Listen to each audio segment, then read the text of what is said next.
Assalamu alaikum everyone. Today I am going to talk about the kinds of verbs. First of all, starting with verb. Verb is a word which shows an action or a state is called verb. Following are the examples of verb. How verb is used. I am typing the letter. Now here typing is verb and showing action. In second sentence, she is cooking food. Now cooking is verb and showing action. In last sentence, he is standing. Now standing here means no action. So no action means state. State plus action, they form verb.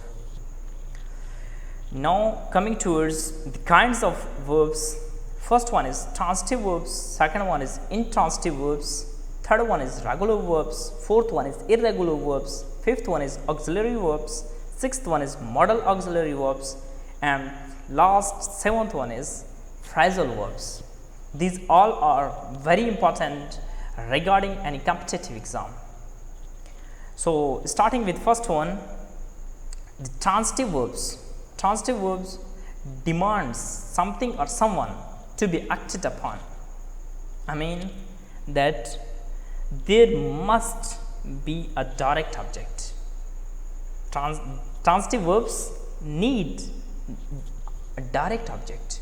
A direct object means a word or phrase denoting the receiver of the action. Following are the examples. He is reading the magazine. Now the verb read asks question. What is he doing or what is he reading? Now answer is magazine, means answer is object. If we don't have here any object, so means our sentence is not complete. Second sentence, Cheyenne painted the room.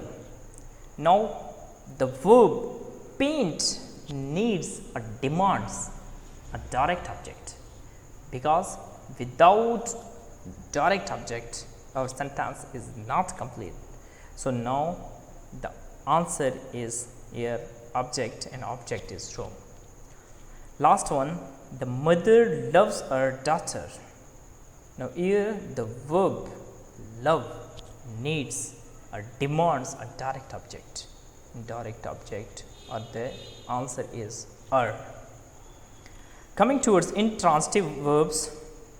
Intransitive verbs do not take a direct object. Transitive verbs take, but intransitive verbs do not take direct object. Without any object, they are completed or giving complete sense. Examples, it rained means sense is also completed, or it is giving full sense and sentence is also completed. In second sentence, he grew up. Again, grew up is also intransitive verb. Do not need any object. In last one, you sleep. Again, sleep is also intransitive, used as intransitive verb here. Now regular verbs. Regular verbs conjugated in a traditional form, and regular verbs are also known as weak verbs.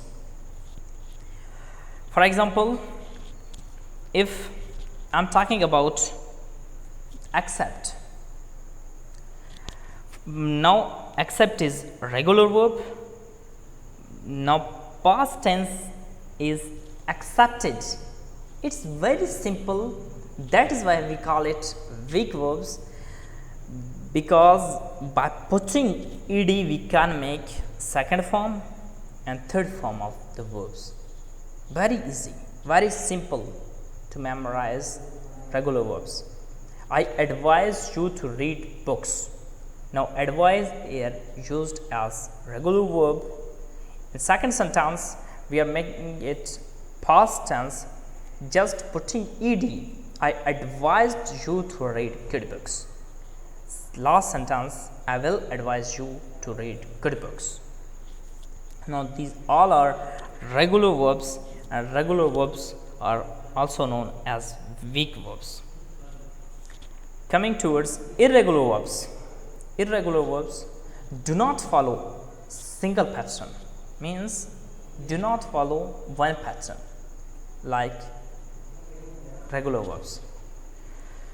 Now here few irregular verbs: break, broke, broken, become, became, become. First form of verb break, second form broke, third form is broken. Now following are the examples of irregular verbs, how they are used. She has broken the glass. Now broken is third form. It is used as present perfect. In second sentence, he always breaks the egg over the sink. Now here it is used as present perfect tense, present indefinite tense, or you can say that present simple tense. And last one is I broke that window. Here past indefinite, or you can say that past simple is used. Auxiliary verbs.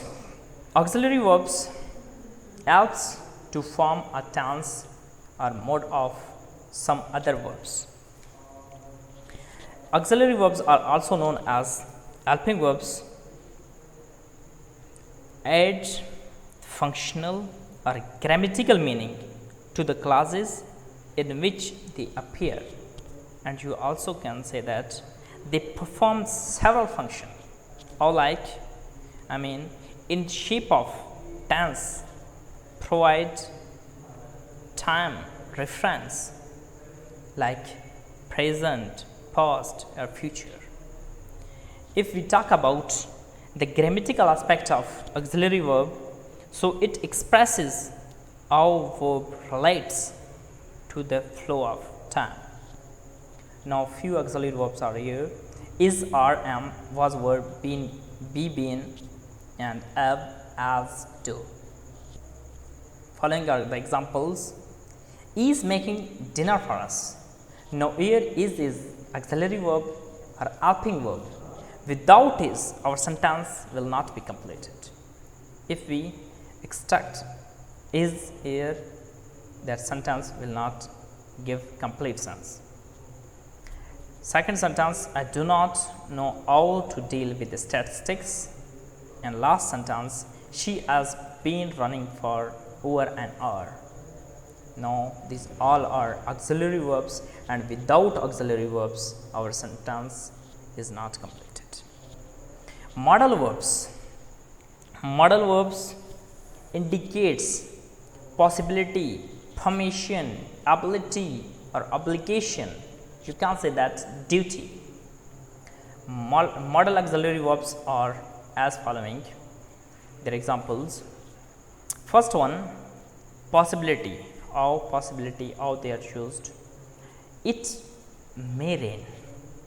Now here may is, I am here just I am foretelling or forecasting about rain.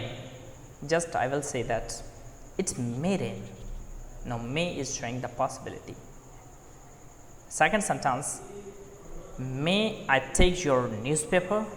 Now here as a permission it is used. May I take your pen? May I come in, sir? Now just you are asking permission. In third sentence, she can play cricket. Now she can play cricket. Can is showing the ability. And last sentence, he must obey his parents. Now must is coming in category of obligation. Now you people keep in your mind these things: possibility, permission, ability, obligation. These all are modal auxiliary verbs, and they are used like in this way. Now last one is phrasal verbs. Phrasal verbs, a phrase that combines a verb with a preposition or adverb or both that functions as a verb. Simple. Verb plus adverb or verb plus preposition. Now few phrasal verbs are here: cap off, carry off, plump for. Now how they are used. If we separate cap, so it is giving another meaning. If we separate carry, it will give another meaning. Now just keep this thing in your mind. Typically their meaning is not obvious from the meanings of the individual words themselves. First sentence, she capped off the meeting with a radical proposal. Means here capped off is telling that she concluded the meeting or she wound up the meeting or she finished the meeting with a radical proposal. In second sentence, I carried off the first position in the competition. Now carried off means succeeded or won. I won the first prize in the competition. Now carried off is phrasal verb and giving another meaning. Last sentence, he plumped for the chicken piece. Plumped for means he desired or he has chosen chicken or he has opted chicken piece instead of another thing. That's all for today. Inshallah, in upcoming lectures, I will talk about another aspect of grammatical or grammar or another aspect of CSS or PMS.